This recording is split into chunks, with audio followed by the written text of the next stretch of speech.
Assalamualaikum warahmatullahi wabarakatuh. Perkenalkan, nama saya Arvina Ramadhani dari Prodi Sosiologi semester 4. Di sini saya akan menjelaskan salah satu tokoh teori postmodern dari sosiologi, yaitu Claude Lévi-Strauss. Claude Lévi-Strauss lahir pada tanggal 28 November tahun 1908 dan meninggal pada tanggal 30 Oktober tahun 2009. Ia lahir dari orang tua Yahudi Prancis. Ayahnya seorang pelukis potret terkenal pada saat itu dan ibunya berasal dari keluarga pedagang tekstil. Claude Lévi-Strauss adalah seorang antropolog Prancis terkenal yang juga dikenal karena teori strukturalismenya. Pada teorinya, berfokus pada analisis struktur dan simbolisme dalam budaya dan juga mitos, serta bagaimana mereka berhubungan dengan kehidupan manusia. Teori Lévi-Strauss mempengaruhi berbagai bidang, termasuk antropologi, sosiologi, dan juga sastra. Claude Lévi-Strauss dikenal sebagai bapak antropologi modern. Melalui teorinya, dia menemukan bahwa struktur dan simbolisme ini memiliki keterikatan yang universal dan dapat ditemukan dalam berbagai budaya. Lévi-Strauss juga mempelajari bagaimana struktur dan simbolisme yang digunakan dalam kehidupan manusia seperti dalam sistem perkawinan dan ritual. Selanjutnya, Strauss juga berasumsi bahwa budaya dimanifestasikan dalam berbagai simbol dan disandarkan dalam mind-man yang merupakan pusat pikiran dari aktor. Strukturalisme berupaya menemukan prinsip-prinsip universal dalam alam pikiran manusia serta menjadi karakter budaya berdasarkan kebiasaan-kebiasaan yang dilakukan oleh manusia itu. Seperti yang dituangkan dalam salah satu karyanya yang berjudul The Savage Mind, Elementary Structures of Kinship and Totemism Structural Anthropology.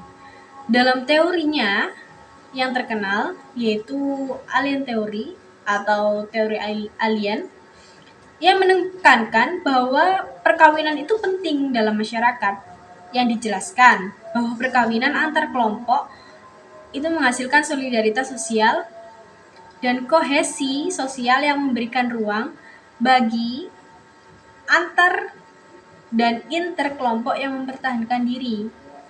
Perkawinan juga menghasilkan pertukaran sosial, bukan hanya perempuan sebagai simbol dari pernikahannya, melainkan ada juga istilah mahar di dalamnya sebagai elemen menghasilkan kerjasama antar kelompok. Jadi dalam kesimpulannya, perkawinan sedarah atau incest bisa dijadikan cara dan pola mengendalikan perilaku manusia.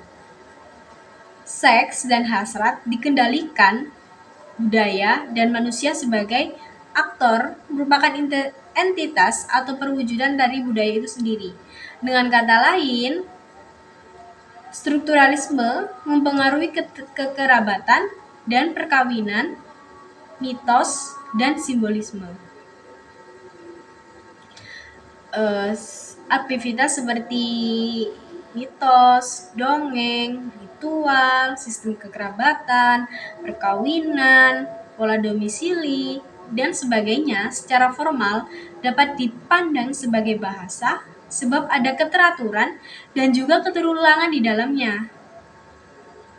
Strauss juga percaya bahwa dalam diri manusia secara genetik terdapat kemampuan untuk membangun struktur atau structuring dengan melakukan penyusunan struktur dalam menghargai gejala-gejala struktural.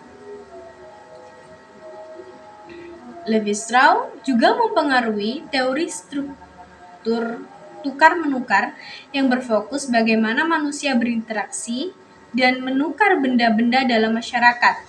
Ia menemukan bahwa struktur tukar-menukar ini dapat dibagi menjadi dua jenis, yaitu struktur tukar-menukar meluas dan struktur tukar-menukar terbatas. Struktur tukar-menukar meluas itu memerlukan lebih dari 3 kelompok yang saling menerima dan juga memberi. Sedangkan struktur tukar-menukar terbatas hanya memerlukan 2 kelompok. Bagi Strauss, mitos tadi adalah bahasa. Karena sama-sama memiliki karakter sebagai sebuah bahasa. Bahasa sendiri adalah media atau alat komunikasi untuk menyampaikan pesan antara individu satu dengan individu lainnya. Dan kelompok dengan kelompok dan yang lainnya. Demikian pula dengan mitos. Mitos mengandung pesan yang terungkap dari cerita lama atau dongeng lama. Mitos menurut Strauss memiliki 2 aspek, yaitu struktur ketatabahasaan dan kebahasaan yang relatif cenderung tidak terpengaruh oleh ujaran individual dan merujuk pada dimensi masa lalu sebagai standar dan cara melihatnya. Mitos ini selalu mengalami keterulangan, dan dari dulu hingga sekarang mitos tersebut juga masih ada. Yang kedua, fonem. Fonem merupakan analisis struktur sebagai konsep linguistik dan bukan konsep psikologis.